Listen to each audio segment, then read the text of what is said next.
గతంలో ఒక దురదృష్టవశాత్తు ఉప ఎన్నిక కంటోన్మెంట్ వస్తే అక్కడ ప్రజలు విజ్ఞతతోటి కాంగ్రెస్ పార్టీని గెలిపించినారు.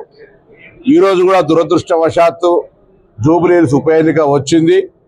ఈ ఉప ఎన్నిక కూడా జూబ్లీహిల్స్ ప్రజలు కాంగ్రెస్ పార్టీని గెలిపించినట్టయితే హైదరాబాద్ ప్రాంత అభివృద్ధికి మరింత ఉత్సాహంగా ఈ ప్రభుత్వం పనిచేస్తుంది.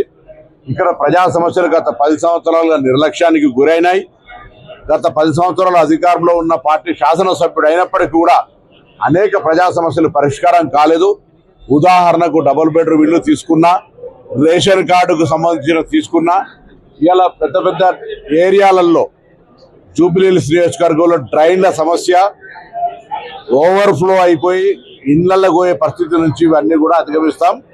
తప్పకుండా జూబ్లీహిల్స్ ప్రజలను రాష్ట్ర ప్రభుత్వం ఇన్ని కార్యక్రమాలు చేస్తున్న దృష్ట్యా కాంగ్రెస్ పార్టీని ఆశీర్వదించే విధంగా కార్యాచరణ తీసుకుపోవాలని కోరుతూ కాంగ్రెస్ పార్టీ కార్యకర్తలందరినీ కూడా సమన్వయపరుస్తూ ముందుకుగా తుమ్మల నాగేశ్వరరావు గారు, డాక్టర్ వివేక్ గారు, నేను ఇన్ఛార్జ్ మంత్రులుగా, కొంతమంది కార్పొరేషన్ చైర్మన్లము పార్టీ క్రియాశీలకంగా సమాయత్తం చేస్తూ పోతా ఉన్నాం. మేము ఈ జూబ్లీహిల్స్ తిరిగే సందర్భంగా ప్రజల స్పందన కాంగ్రెస్ పట్ల సానుకూలంగా ఉంది. సర్వేలు కూడా అవే చెప్తా ఉన్నాయి.